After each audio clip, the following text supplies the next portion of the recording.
মুখ্যমন্ত্রী যাচ্ছেন আজ উত্তরবঙ্গে, তবে উত্তরবঙ্গের বিভিন্ন জায়গায় কিন্তু এখনো ধ্বংসের চিহ্ন স্পষ্ট। 14 বছর ধরে কষ্ট করে বাড়ি তৈরি করেছিলেন, 3 ঘন্টার বিপর্যয়, সব শেষ। শেষ সম্বল নিয়ে মাটি আঁকড়ে বসে জলপাইগুড়ির বামুনডাঙ্গার এক পরিবার।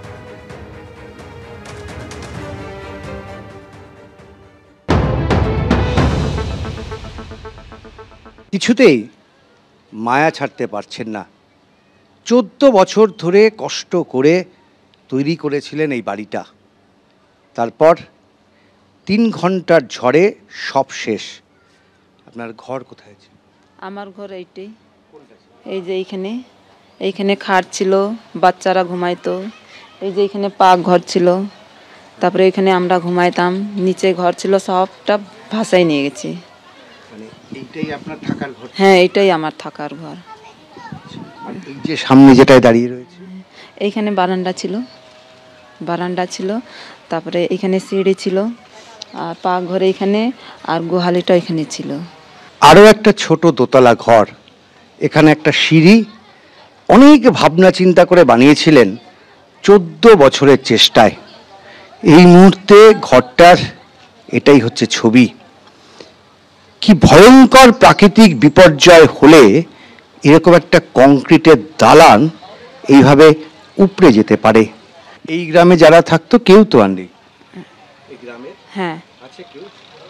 সবার ঘর ভেঙে গেছে। এইদিকে আছে যে কি সবারই অনেক, এখানে আছে 5-6টা ঘরটা একদম এদের ঘর আছে যে কি একটাও নেই, সব ভাসাই গেছে। আমার ছিল যে কি এখানে গরুর গোহালি ছিল, এখানে রান্না করার ঘর ছিল, ওইটা একদমই ভাসাই গেছে, একদমই চলে গেছে। আর এই ঘরটা আছে যে কি একদম থাকার মতন কিছু নেই। এখানে থাকবো কোথায়? এটাই এখন সবচাইতে বড় প্রশ্ন। রাত বাড়ার পরেই এই অঞ্চলগুলোতে কিন্তু থাকার কোনো উপায় নেই। বাড়িটা যেভাবে ভেঙে পড়েছে তা দেখে বোঝা যায় যে এই বাড়িটাকে সারানো কার্যত অসম্ভব।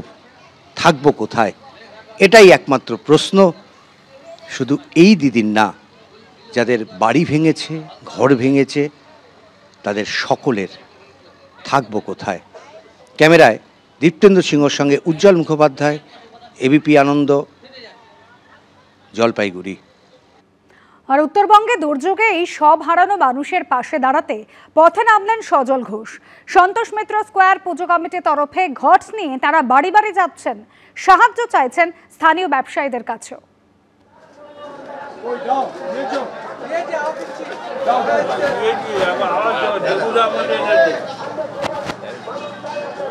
উত্তরবঙ্গের দুর্গতদের পাশে দাঁড়ানোর জন্য সন্তোষ মিত্র স্কোয়ারের তরফ থেকে তাদের ক্লাব প্রাঙ্গণের পাশে যে বাজার থেকে আরম্ভ করে সাধারণ মানুষের কাছে তারা এইভাবেই ঘট নিয়ে যাচ্ছেন। সজল ঘোষকে আমরা দেখছি, এবং এই যে ঘট নিয়ে যাওয়ার পেছনে কারণ তাদের যে সাহায্য, এবং সেটা কখনো নগদে বা কখনো কিউআর কোডের মাধ্যমে তারা সেই সাহায্য নিচ্ছেন, এবং দুর্গতদের যাতে পৌঁছে দেওয়া যায় সেই জন্যই তাদের এই অর্থ সাহায্য মানুষের কাছ থেকে নেওয়া, এমনটাই কিন্তু তারা বলছেন।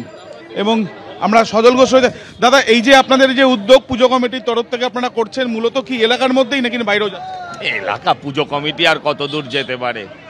দেখেছি দুর্যোগের কি পরিস্থিতি। নিজের এলাকাটা যদি করে তাহলে আর বাইরের এলাকায় কাউকে যেতে হয় না।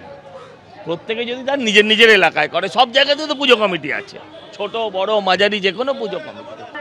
ইতিমধ্যে আমরা দেখছি সজল ঘোষকে তারা তাদের পুজো কমিটির সদস্যদের নিয়ে এই যে ত্রাণ দেওয়ার জন্য, যারা দুর্গতরা, যে দুর্যোগে যারা দুর্গত তাদেরকে সাহায্য করার জন্য, ত্রাণ দেওয়ার জন্য অর্থ সাহায্য তিনি সংগ্রহ করছেন, এবং এই যে অর্থ সাহায্য সংগ্রহ করছেন সেই অর্থ সাহায্য সংগ্রহ করে সেটা পৌঁছে দেওয়া হবে বলে তাদের তরফ থেকে জানানো হচ্ছে।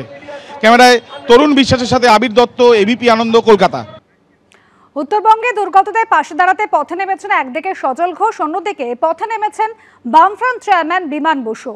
বেলগাছে অরবিন্দ কলোনি এবং তার আশেপাশের এলাকায় ত্রাণ সংগ্রহ চলছে সিপিএম এর তরফ থেকে।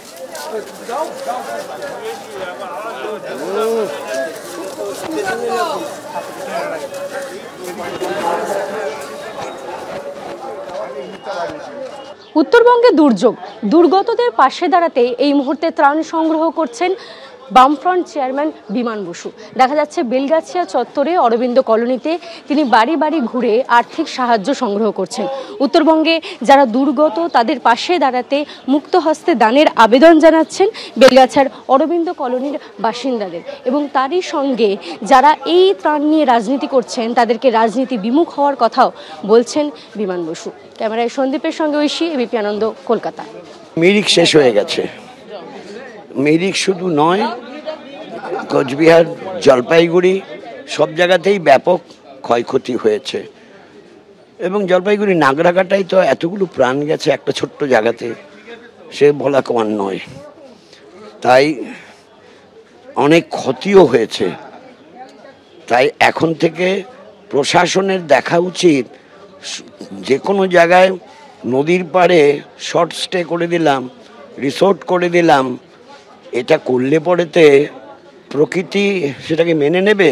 প্রকৃতি যদি জিঘাংসায় নিয়ে নেয় তাহলে যা হয় তাই হয়েছে।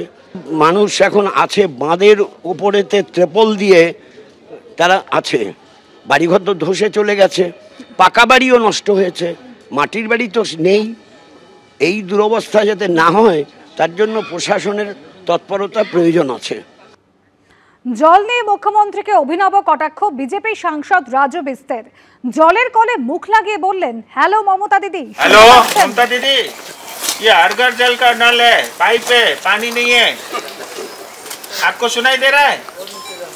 हेलो ममता दीदी, सुनाई दे रहा है? हर घर जल नल है, पाइप है, पानी नहीं है। हेलो ममता दीदी, हेलो ममता दीदी, ये हर घर जल का नल है, पाइप है, पानी नहीं है। ग्रामीण क्षेत्र के लिए हर घर जल के लिए पैसा मिला, लेकिन वो 2,500 करोड़ रुपया स्वाह हो गया। यानी वो सारा 2,500 करोड़ रुपया वो बह गया। जनता को 1 रुपए का भी आज तक पानी नहीं मिला और जनता इसको लेकर के आक्रोश है।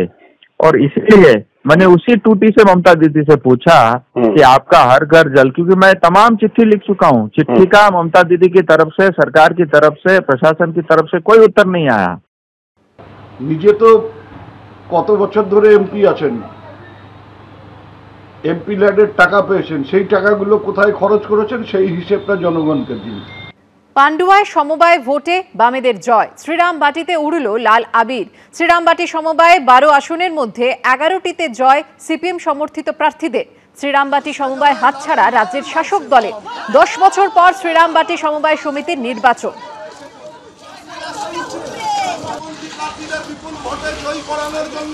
সমস্ত এলাকার মানুষকে জানাই লালের লাল, লাল সালাম।